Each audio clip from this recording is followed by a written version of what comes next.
Hello there and welcome to this ridiculous title. Anthridercynantide? Cynantide? I'm not sure really. Actually, does it have some meaning? Or... I have no clue. Anyway, I was planning to play something different. But then... No, it's not a word apparently. Anyway. But then the clock decided, you know what, it's actually 1 hour later. So I picked up something short. I actually picked up 2 other short games, but Beat Defender didn't allow me to play those. So we are playing this. Let's see what this is about. By the way, another ATP project game. Also, my voice is in terrible condition. Sorry about that. The heavier. Insecure. Actually, when my voice is in terrible condition, it sounds not so bad. Summer. Clean.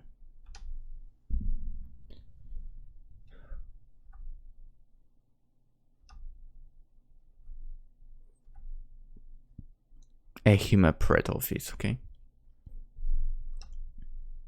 I'm finally here. In this position. A day after my arrival.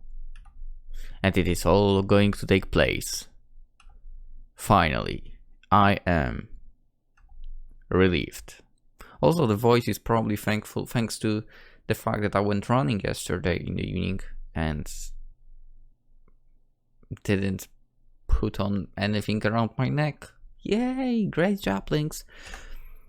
I also had to walk the dog 3 times at night. Anyway, it took all my courage. It took all my money, all my savings. I spent it all just to get here. To be here in this land. For a week. Yikes. Just to say something that will have no impact on anything. Leaves. I mean, then again, this was what I was planning for the start of 2020. I mean, not really start, but you know. For the spring. Home. Nervous. I have so many doubts. I don't know whether it all even happened. I don't know whether she's even the one I should be talking to. I don't mean that, okay? It's something different. I mean traveling. It is all so surreal. All my surroundings so different to my home. And the story that I want to tell her. It is so unreal, so improbable, that I felt like a stalker. Huh? What kind of character are we here? Or someone who wanted to blackmail her when I called her yesterday to arrange this meeting. Huh? What's going on? Humidity. Castle. Alone. Walking. Okay. But the thing that most bothers me is that none of this will do anything to change her situation. And will do nothing to change mine. And yet, I feel as though I must tell her. In person. Because she doesn't know. So good looking. Oh, dizzy time. Meet her. Briefing. Confidence. Luck. Yesterday, I arrived here in the city and in an instant I felt that this is the place where it all should happen. I've never been to Japan, and the beauty and coldness of the city. I understand that it all has to happen here. The recordings. I think that was the reason she finally agreed to meet.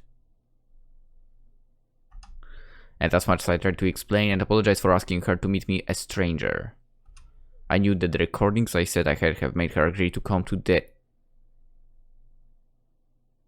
Huh?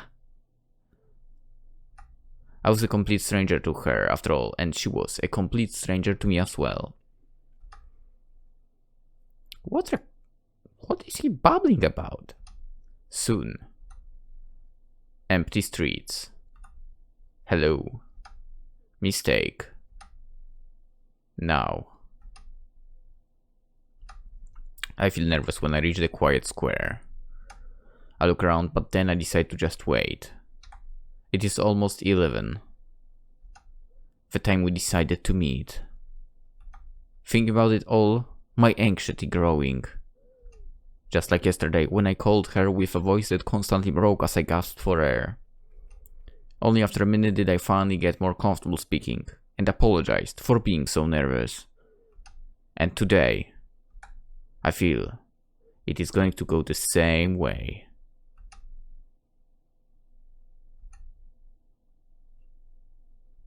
Yeah. Mr. Treyault. Oh my god. She is. Miss Bannersbreck. Hello. I am happy that you came. I say formally. I feel angry at myself that my voice is breaking, but it doesn't matter anymore. She seems to be frightened. Yeah, I'm sorry, I'm still a bit confused. I understand, and I really only want to tell you what I know, what I was able to piece together.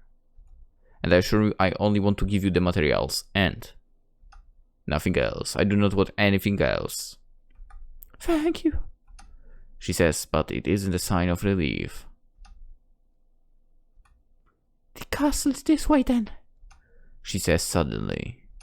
Yesterday, when we agreed to meet, I suggested to meet here and then go up the hill to see the castle, which I saw when I arrived.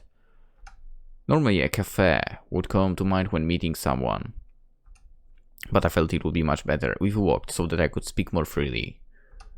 Being in a cafe, I was afraid I wouldn't be able to keep my thoughts as consistent. Of course, thank you, so, this way.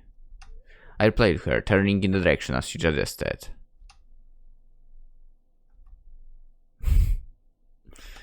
Okay. Like, so nice.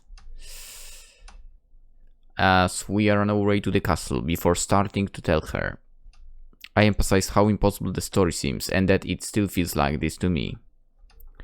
And were it not for the recordings and the fact that I was able to find her in Japan, and that no facts were contradicting it, I would never have wasted her time or even considered coming here. But in all its impossibility, the facts about her and the facts about me, they were all true.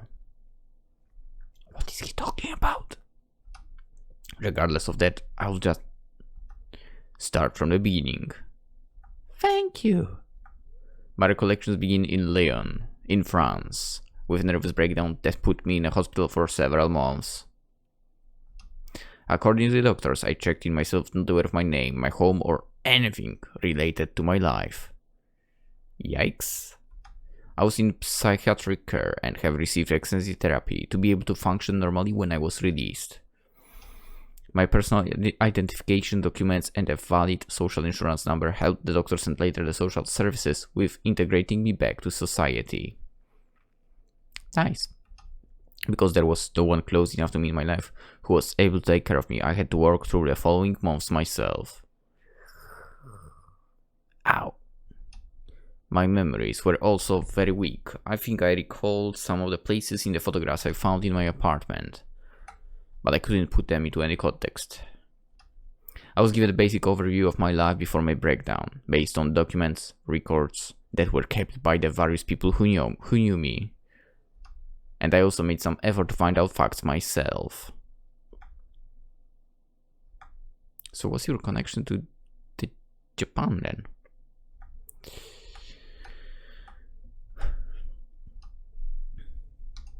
My name was Olivier Thériault. Sounds French. 38 years old, and I had a very long job history. My investigations into my past started by finding more documents about my employment in a book publishing company in their legal team. Quickly going over them, I realized I did not recall anything of this sort, and exhibited no knowledge of law whatsoever. Yikes, I mean, studying for law must be hard. and then you forget all of that. Ooh. Yikes. Which I attributed to the side effects of my breakdown. Investigating more, I found out that my position in the publish, then again, there is some investigating when you do, low job, right? I guess that stayed with him. I found out that my position at the publishing company was several steps down from my original job. I've been working for a high-profile international law firm, Lynx and Worthington. Never heard of them. However, I was found guilty of fraud, served 2 years in prison and lost the job, and because of the power of the firm, just say company, please. Firms sounds so weird. I was also blacklisted when seeking employment with any of the relevant law firm, companies, or even major companies in general. You can use it now. The publishing company I got the job, it didn't know about my conviction because I lied in my application. Being broke, I decided to continue with fraud in various areas, to get back to the standard of living I once had. This involved should have just come to Poland, man. They will get you into politics instantly. This involved further smaller frauds on the side while working for the publishing company. It was in the course of one of such cases when I met her. Her name was Isabella Bannersbrook. Originally, she was hired as an expert for one of the legal cases. I then found out she was working at a pharmaceutical research facility and overheard indication that she was working on a breakthrough project. It was true that my usual area of fraud was selling information about legal cases or sabotaging them. However, as it often happens, fraudsters are friends with other fraudsters. And one of my good friends was in fact specializing in trading secrets in the pharmaceutical industry. So I was more aware when such topics came up. Given the situation, I decided the best way to see the potential of that information was to get romantically involved with Isabella. She was single and very conscious about her appearance and wave. Was she now?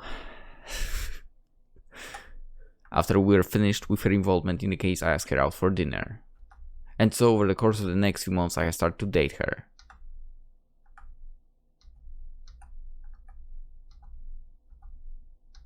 After a while, when we started being intimate, often staying overnight in each other's apartments, and I finally had access to more of her things, I had a friend of mine plant a recording device in her dictaphone. Isabella used her dictaphone to record her research information, but she always made sure her work memory card was never in. By planting a second memory card directly into the dictaphone, I needed to only access the dictaphone itself, which Isabella deemed safe and usually carried with her, often with an everyday memory card where she recorded her shopping list. Why would you record a shopping list into a dictaphone? Then I would be able to extract any information that was recorded on it, regardless what card was used. In the end, though, it seemed like it wasn't going to matter. We became so close, Isabella told me herself. Her official research, the one I want to sell, was not as breakthrough as assumed. However, there was a research she worked on in a private. Ooh. And she only made notes about it in her dictaphone. She used the resources allocated to the project to develop her own. In a way, she was a little bit like me. She was still very cautious, and she didn't feel comfortable enough to speak about her research yet. But I knew that she was going to tell me eventually.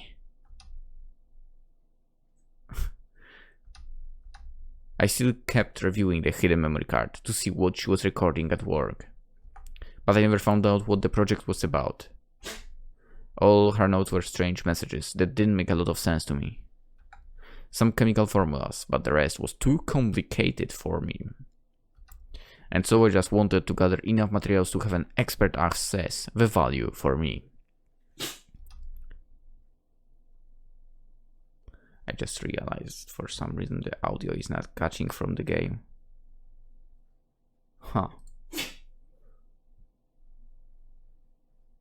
And I don't really know why.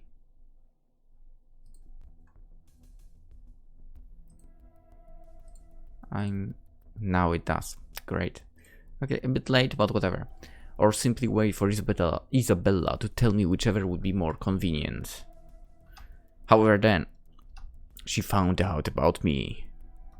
I forgot to lock my desk drawer when we were at my place, and wanting to put a surprise gift for me inside, she found the key to my other cabinet with my notes, my photos of her, and must have realized my intentions. She left, taking everything she could and destroying the rest. That was the end.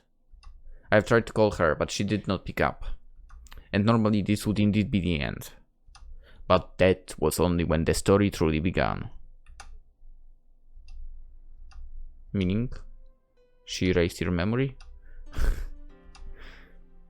We can't take the ropeway, but... Isabella says. No, I'd much rather walk too. It's easier to talk for me that way. I reply honestly. But I didn't mean to interrupt. Isabella quickly says, looking at me. It's fine, really. I haven't practiced telling this story. I say, realizing she's smiling softly. But feeling I have to tell her everything, I continue.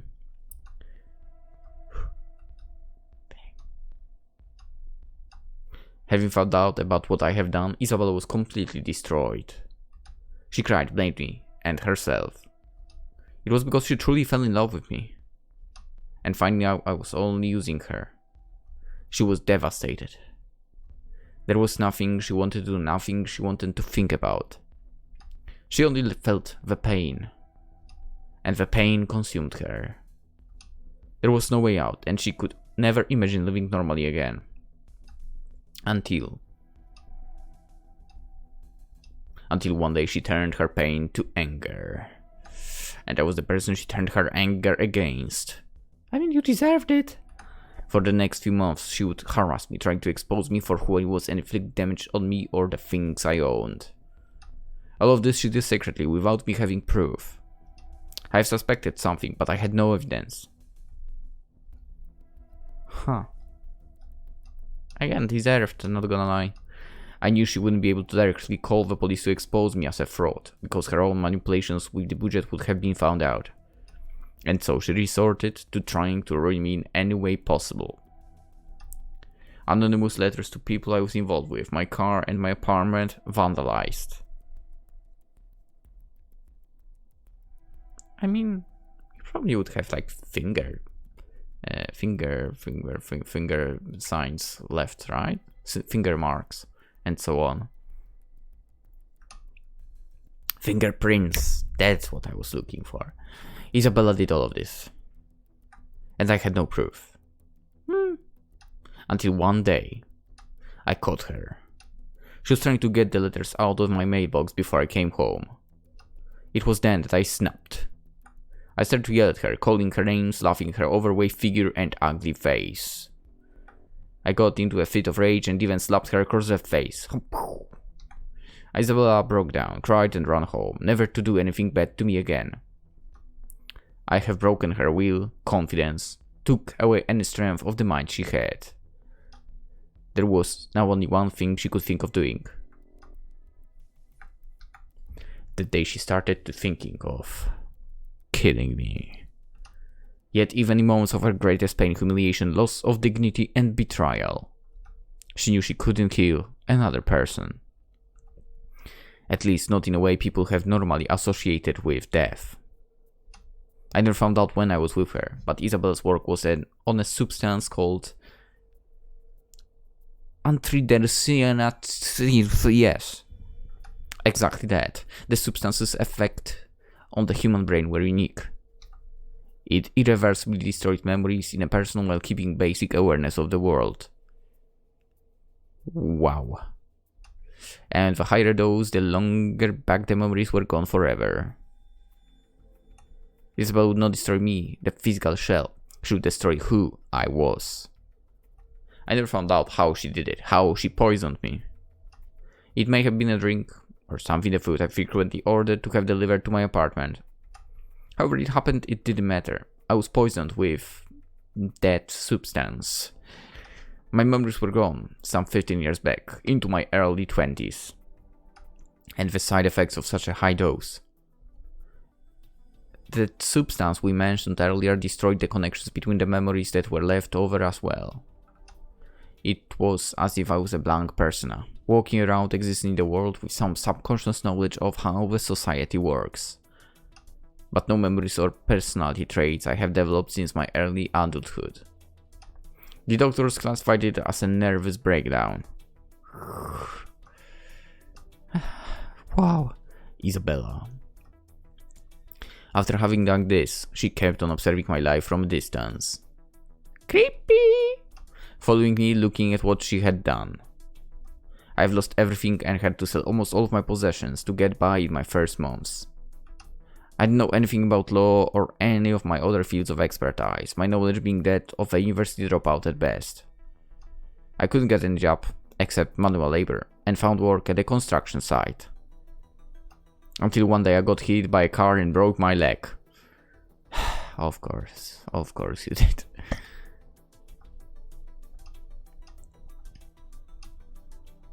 I lost the job at the construction site, and so I ended up working part-time for a recycling company sorting through mixed trash. Isabella. Even though she observed all of this, soon realized that it brought her no satisfaction seeing me suffer. If I was not aware why I was suffering. For me, in fact, it wasn't suffering because I had no reference point. But for Isabella, the only goal was to destroy the cause of her humiliation. And she didn't accomplish it. Slowly, the situation even turned around. It was Isabella who started to feel more and more guilty. Not because it was me she used the substance we mentioned before on, but because she used it at all. She destroyed someone. She made his memories disappear, and by doing that, she took away his personality. And the wave of what she has done was getting her more and more. It was not the suffering of the person that was now me that caused the pain. It was what she had destroyed that was causing her to regret and question everything she has done. So much so that after 4 months it became unbearable.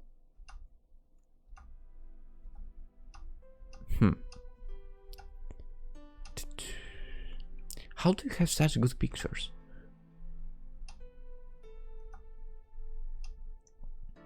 That one is nice. I like it. I don't remember anything of this sort, Isabel says as we reach the castle. The air is quite heavy, but there is a cool breeze on the top of the hill. Of course, but I will get to the point soon, I promise. I say and continue to tell her what I know.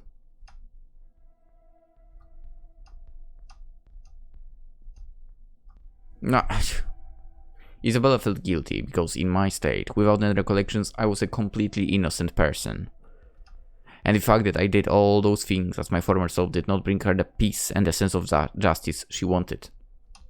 She started to have insomnia, chest pains, and the feelings of guilt were stronger and stronger. It was then that Isabella, seeing no other way, decided to use the substance she created on herself. A smaller dose to forget the time I was with her and her research on it itself. This would make everything go away, 5 to 7 years back. She decided to stage it as an accident, a head trauma when a big shelf in the laboratory fell down. Preparing this operation, she destroyed all evidence of her side research at home, at work. All papers, computer files, and backups. Memory cards from her dictaphone, she destroyed all of them. She even forced herself to wait 4 weeks before staging the accident, to make sure she did not forget to destroy any potential links to what she has done. And then, with everything prepared, she took the dose of the substance she created, and before she started to work, completed the fake accident. And how do I know all of this? Isabel destroyed every file and piece of evidence she knew of, except one. The second memory card in the dictaphone that I had once installed. It kept on recording until the memory lasted. How freaking humongous it was! Isabel, using her dictaphone as an occasional diary, unknowingly recorded everything not just on her private memory card, which she destroyed, but also on the hidden memory. And by chance I found the very same dictaphone in the trash when sorting out the materials for recycling. Huh? That's convenient. It was broken, probably fell down at some point very close to the staged accident. And I assumed she simply threw the old dictaphone into the trash. I took it home with me, as I did with a lot of things I thought might be useful, even though it was obviously broken. But yeah, you can repair it if you know how to do it. I was very interested in electronics and I wanted to learn about computers, take part in courses and get certificates so I could get a better job. These broken electronic devices I used to learn on. At that time I already gathered enough money to buy a second-hand computer. And so, while examining the broken dictaphone, I found the memory card and tried to somehow connect the card to my computer. And it worked. All of the information I have about this story are from there. The backup recordings of Isabella Bannersbrook, whatever. And as soon as I heard my name, I listened to everything that was on that memory card. After a while I started to look for facts based on those recordings. There were often only fragments, but they all, in all their improbability, were never contradicted each other. Huh. Crazy. It wasn't long until I realized the facts simply must be true. Items, places, everything was true. I then found out Isabella moved to Japan to work for a renewed company. And of course I still have doubts, but...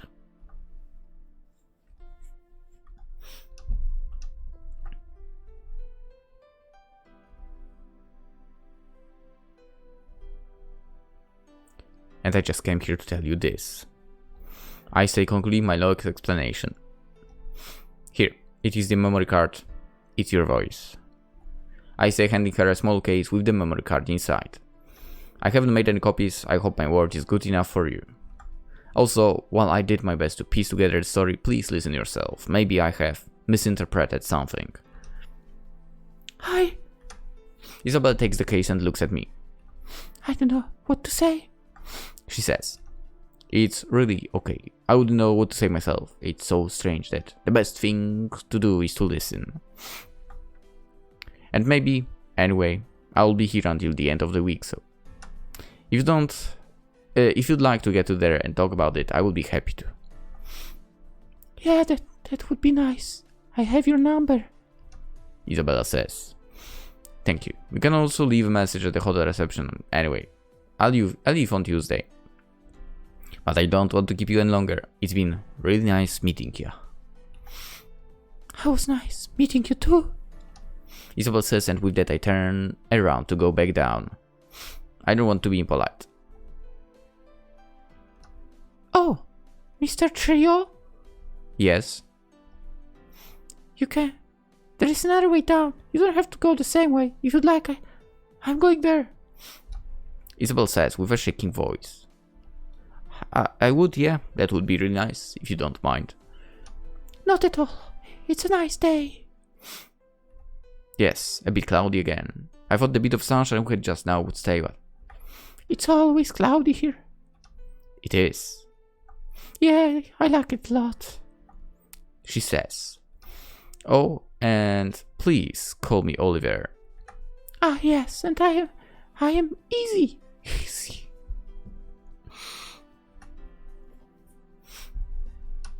To say this encounter doesn't feel like a surreal dream would be a lie. The way this country is different to France, the fact that this is my first full day here. Meeting Isabella and hearing her voice I've been listening to all this time. And then, as if to add to the strange situation, we talk on our way back to the city. I thought that the impact of the situation, the new revelation of things that have happened, that this would affect her. I thought she would be angry or happy, but there was almost no emotion except surprise. I listened to her recordings and heard her be loving, vengeful, desperate, caring, spiteful. And none of this, nothing of those emotions I heard today. But it is all logical. This is only a story to her, something that may have happened but something she cannot remember. She does not see me as someone who broke her heart, and I don't see her as someone who destroyed my life. All this work I've done, trying to find out how our story went, I did this with detachment. I couldn't remember any of it, and I couldn't feel any of it. It was as if it was a different person. I wasn't angry at her. Huh. The way I feel it, she did nothing to me. She didn't destroy my life. Even the proof says otherwise. I mean, then again, you deserved it, to be fair. Do you like it here so far? Isabel asks me. Yeah, it's really nice. I like it. Everything is so clean. Yeah, it's easy to fall in love with this city. Do you live around the center? I ask. No, I don't. I don't even live here. I have a house a few train stops from the main station. But my work is here. Isn't far going to work by train? No, it takes about 20 minutes. The trains here aren't shit like in Europe. I do work close to the station as well. Oh, I see. And that's really nice.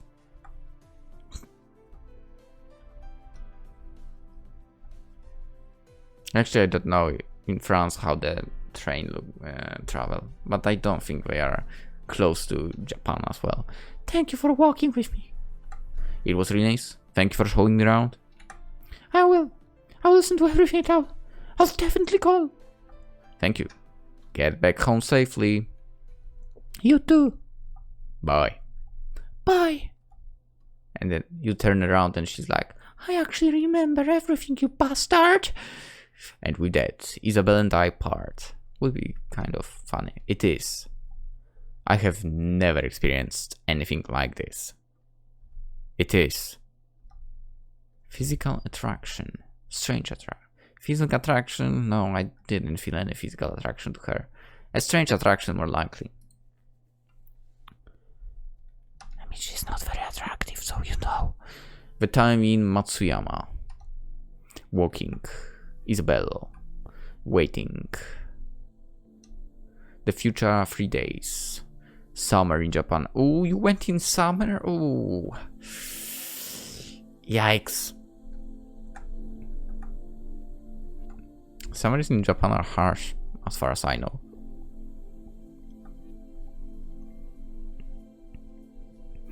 I know what I should say. Isabel says as we meet again. I have 3 more days until my flight home. Isabel called my hotel, left me a message, and that's why I am here now. Have you listened to it all? Yes. She says in the way in which one would state a fact. What do you... I want to ask what she would say about it, but I realize that she already said she didn't know what to say. I don't know. She says honestly. I don't know either. So what do we do? She asked the question and I can't think of what to say. I've also been thinking about this. Knowing all this but not remembering it. I tried to empathize with the events. I tried to put myself in the position Isabella was in. I also tried to think about what I was like.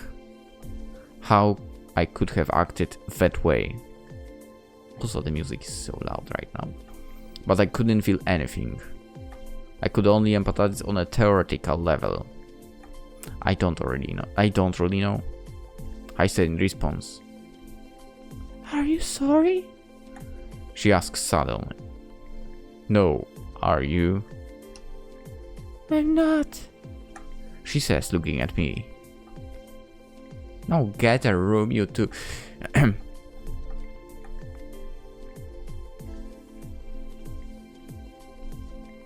Then, Isabella. Have you been to the countryside? She asks. No, I haven't. I say because I have been mostly walking around the city. Would you like to say if I can show you where I live? She says, and I... Yes, I would like to, if that's not inconvenient for you. Of course not. She replies, and it is.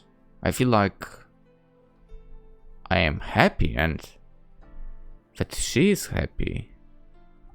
Even if I don't know her at all, there is familiarity to the way she moves, how she breathes. And Isabella, she's so nice, so considerate and kind. It is as if I felt all her actions as those of a person who likes me. And I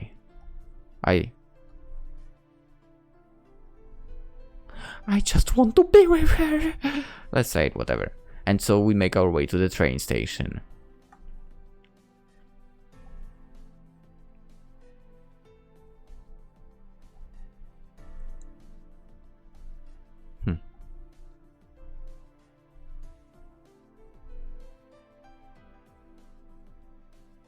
What in the world is happening over here in the middle of the tracks? I mean, there's tracks to right and left, yes, but what the hell is going on in the middle here? What's that? Anyway, it is strange. All this time I thought that when this day would come, when I would meet her, that we would talk about everything in detail. That we would think about what it all meant.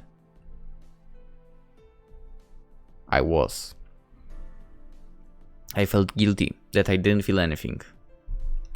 But when Isabella told me that she felt the same, that she felt nothing, I was happy. There is nothing to say anymore. The story was there in the voice notes. I thought about it and I felt that I should be angry or sorry. But I wasn't. And now that Isabella said she felt the same, it makes me happy. I don't want to be a bad person. And I don't want her to feel bad about doing something to me that I don't remember. She doesn't, and so... This is my train. Did you... No, I'm not going to make a joke of typical dad joke. Isabella says, making me realize we are now at the station. Should we get in? I ask because the train is empty. Yeah, it will leave soon. She replies, moving in the direction of that train. That's literally one wagon. Not many people traveling at this time. I say, not expecting a reply. It is nice to be alone with her in the train. We sit quietly during the train ride.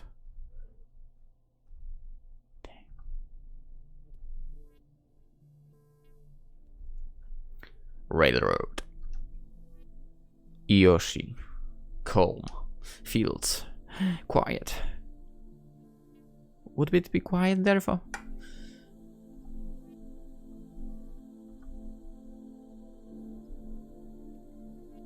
Oliver, she said after we got off the train at a village called Torinoki. Yes. It's nothing, I'm sorry. Isabella says.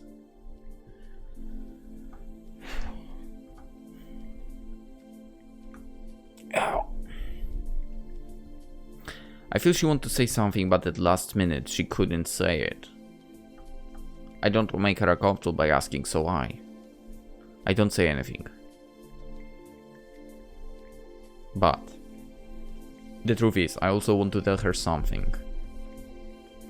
The words formulated clearly in my head, and yet I can't imagine saying them so directly. Say it!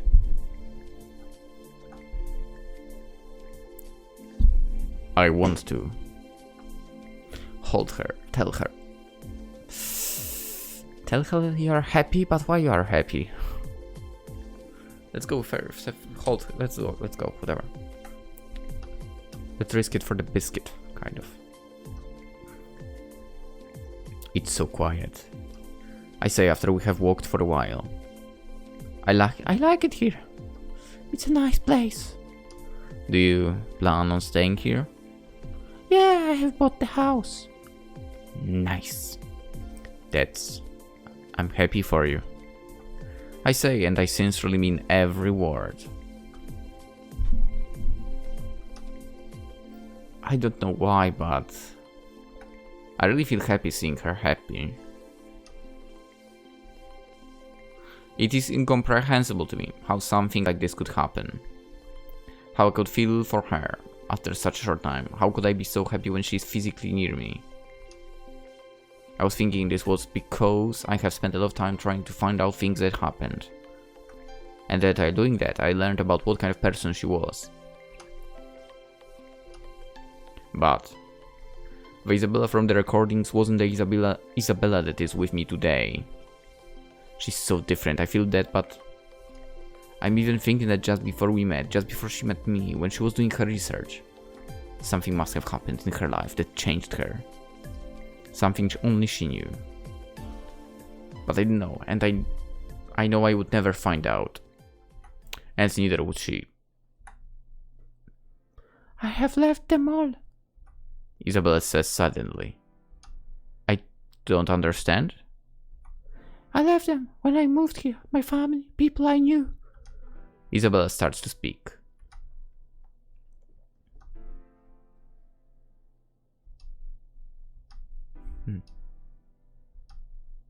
I know the things about my life, how I was away from my hometown, how I lived alone, without any friends. And it seems that Isabella is similar. Listening to her, I learned that the last year she also moved away from her hometown to Lyon. With no friends to speak of and barely knowing any colleagues because she was so immersed in her work. It seemed that those 5 years she lost were not filled with any significant memories.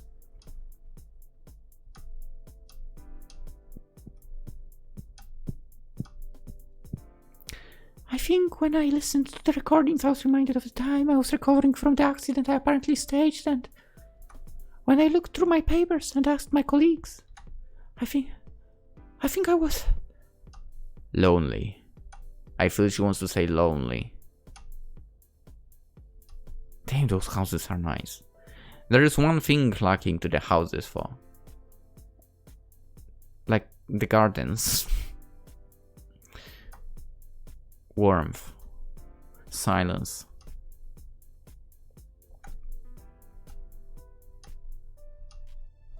I mean, especially in the city, you wouldn't have a garden. I guess in the outskirts or basically in villages, you get to have that, right? And I think when I met you, Isabel continues, and every word she says makes logical sense. Nice product placement there. And then, without thinking, I just say, I'm sorry, Isabella. I'm sorry for everything. I'm sorry too. You're such a nice person. I know how this all could have happened. You are a wonderful person too. I say, feeling like I have no conscious control over what I'm saying. I feel I'm hot. My face must be glowing. But I don't feel sorry about what I have done. And Isabella doesn't feel sorry about what she has done. I feel sorry for the situation she was put in. Isabella, from the tone of her voice, I feel she means it the same way.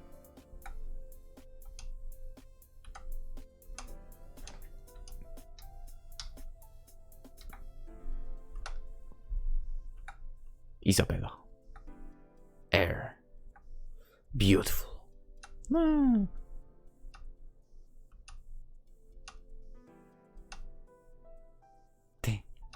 There is something about those Japanese alleys. Dress. Blue. Clothes. And houses as well, to be fair.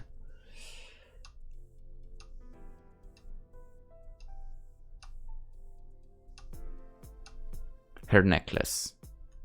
Eyes. Hair.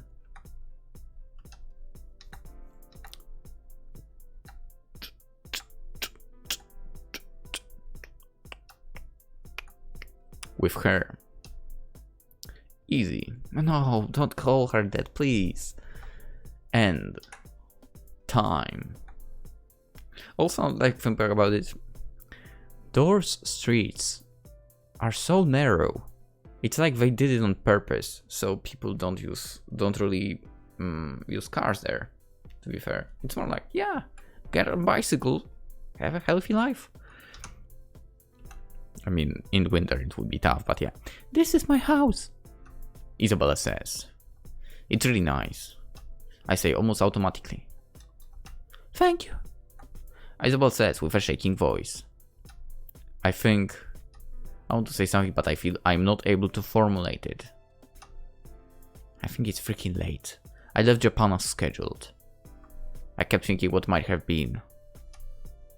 I was daydreaming about her offering me a cup of tea. I would stay, and then leave late. We would arrange to meet the next day. And Isabel would come to the airport with me when it was time for me to go. I would then come back to Japan. To live there. With her. Because I loved her. And because she loved me. We would be happy together. Well, you don't know that. And then one day we would recall this time.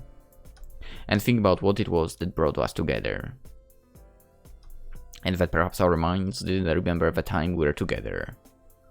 But our bodies did. And that's why we felt so close when we first met.